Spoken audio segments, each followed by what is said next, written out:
महाराष्ट्रात राष्ट्रीय आरोग्य अभियानांतर्गत काम करणारे कर्मचारी बेमुदत संपावर गेले आहेत।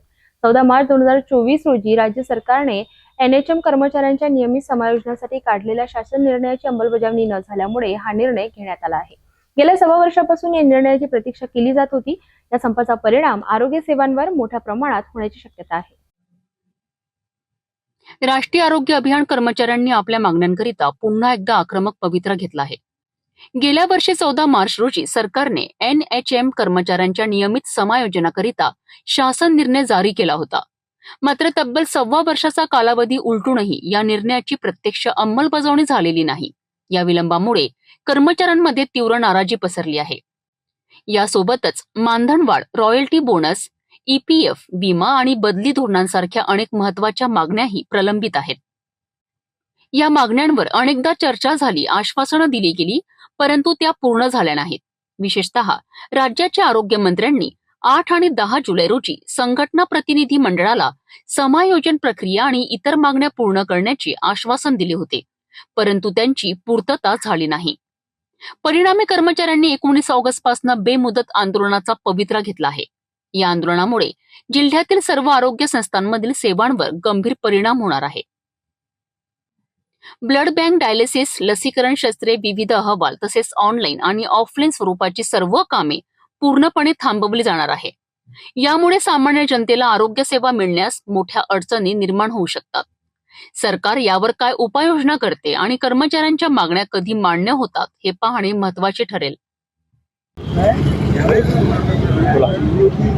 आज दिनांक 20 ऑगस्ट 2025 रोजी राष्ट्रीय आरोग्य अभियान कंत्राटी कर्मचारी महाराष्ट्र राज्य एकत्रीकरण समितीच्या वतीने बेमुदत काम बंद आंदोलनाचा दुसरा दिवस आहे आणि यामध्ये महाराष्ट्रातील जवळपास 34,000 कंत्राटी कर्मचारी संपामध्ये उतरलेले आहेत आणि याकरता 14 मार्च 2024 रोजी शासनाने जो आदेश काढला होता समायोजनाचा, याची अद्याप अंमलबजावणी झाली नाही आणि इतर 10 वर्षाखालील लोकांच्या ज्या काही अन्य आमच्या 18 मागण्या आहेत त्याची सुद्धा पूर्तता झाली नाही, म्हणून हे बेमुदत काम बंद आंदोलन चालू आहे। अकोला जिल्ह्यामध्ये जवळपास 600 कर्मचारी कार्यरत असून यामध्ये संपूर्ण पीएचसी, ग्रामीण रुग्णालय, उपकेंद्र तसेच RH, एचडीएच या ठिकाणी सुद्धा सर्व कंत्राटी कर्मचारी सेवेमध्ये आहेत।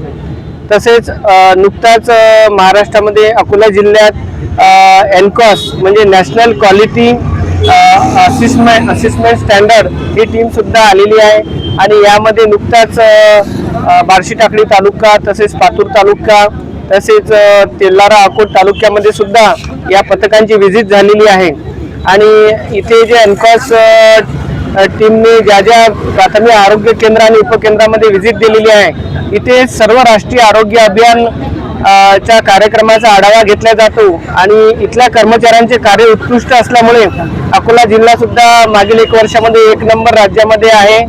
तसेच तिथल्या पीएचसी आणि उपकेंद्रांचा सुद्धा स्तर चांगल्या प्रकारे आहे, परंतु 19 तारखेपासून बेमुदत काम बंद आंदोलन असल्यामुळे कुठेतरी या राष्ट्रीय आरोग्य कर्मचाऱ्यांच्या सेवा खंडित झाली आणि ती रुग्णांना आम्ही देऊ शकत नाही।